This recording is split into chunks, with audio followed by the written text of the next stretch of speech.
I hope now you have some general idea about the Sumerian number system. True, they just had two numerals or two symbols, that is 1 and 10, to represent all the numbers. But this limitation did not prevent them from developing in the field of mathematics. In fact, their knowledge of mathematics was quite well advanced. We are all aware of the Pythagorean theorem, which is attributed to Pythagoras, who was a 6th century BC Greek mathematician. 2,500 years earlier than Pythagoras' time, the Sumerians had already arrived at this theorem. Square root of 2, which we call as a surd or an irrational number, had already been shown.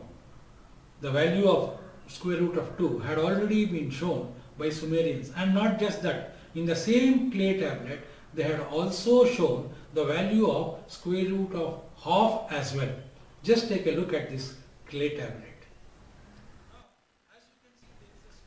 As you can see, there is a square here, and the square is divided by two diagonals.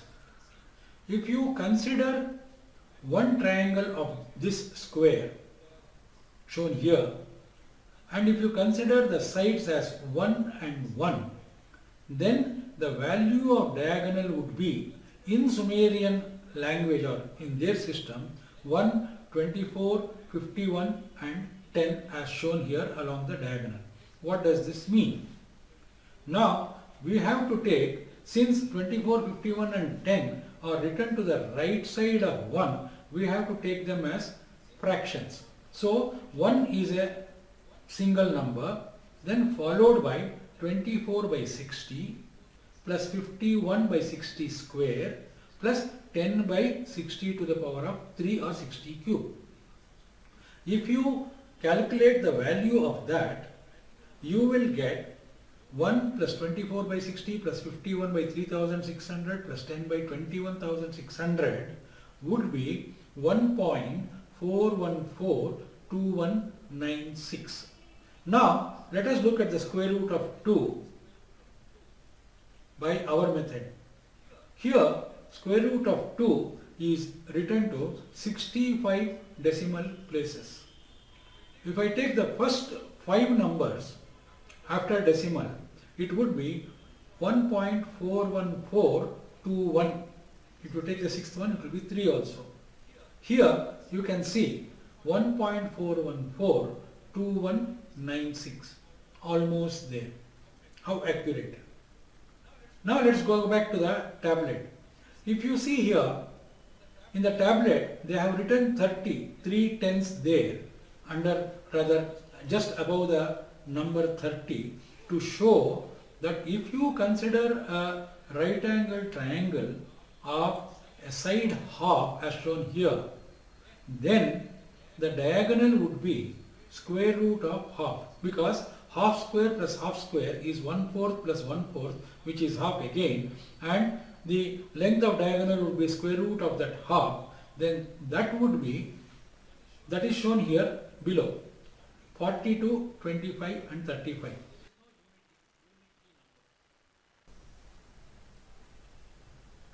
There is no number in the ones place. So we consider all these three numbers, 42, 25 and 35, as fractions. If you convert these three numbers by our method, you will see 42 by 60 plus 25 by 3600 plus 35 by 21600 will result in 0.70856481.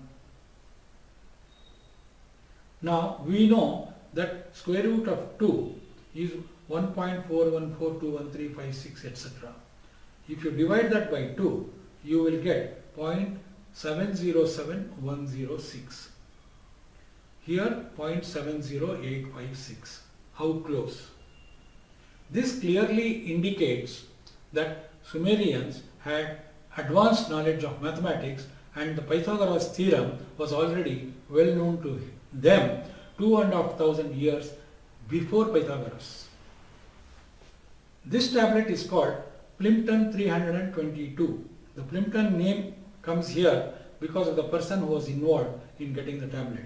Anyway, now Plimpton 322 is one of the oldest available tablet dated around 1900 BC. The numbers mentioned on the tablet is shown here in our language or our number system. The row number is on the right hand side, that is 1 to 15. Instead of writing on the left as we do, they have written it on the right side. There have been various interpretations and arguments about what exactly this tablet represents. One of the interpretations is that the numbers in the second column from the right indicates the shortest length of a right angled triangle, and the number in the third column in the same row indicates the hypotenuse. Whatever it may be, these tablets clearly indicate that Sumerians were very well advanced in the field of mathematics. These are some of the tablets showing various events.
It is estimated that around 500,000 clay tablets have been recovered so far by archaeologists. 9% of this, that is about 45,000 clay tablets, are housed in the library of Yale University in Connecticut, USA. In fact, they have named these tablets as YBC series, meaning Yale Babylonian Collection. After flourishing for 1500 years, that is from 3500 BC to 2000 BC, Sumerians were overpowered by Akkadians who came from the north. Not only they took over all their assets, but they adopted their culture as well. Cuneiform writing survived through the centuries, even after Akkadians, who were followed by various groups of people, as this list shows.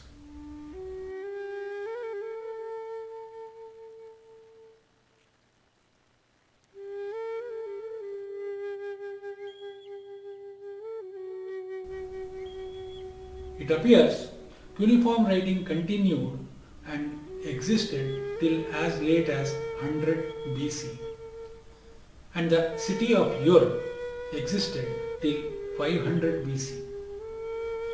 Now, one might wonder as to what exists today in the present day era in place of city of Ur. This is what existed in 19th century. The once famous ziggurat, built in 2095 BC by King Ur-Nammu, had been reduced to this rubble by the forces of nature and greed of men who had pilfered many times.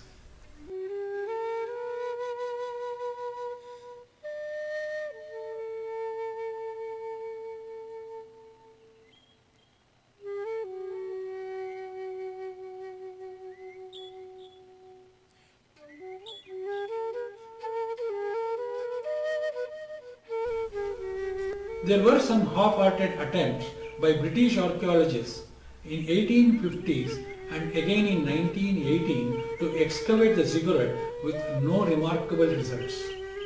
In 1922, an expedition was sent under the leadership of a British archaeologist, Sir Leonard Woolley, which lasted for 12 years till 1934 with outstanding and astounding results.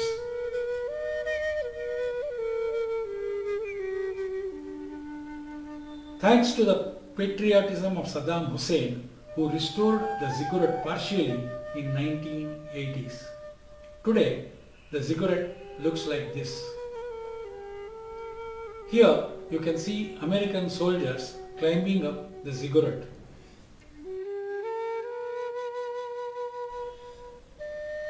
Thus ended the oldest Western civilization with many firsts to its credit.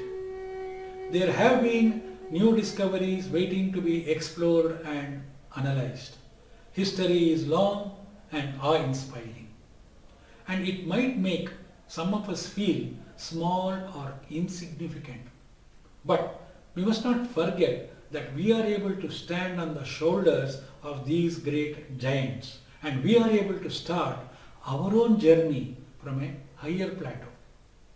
In our next episode, we shall explore one of the greatest and oldest civilization that rose along the banks of the longest river in the world.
Thank you for watching this presentation. Have a nice day.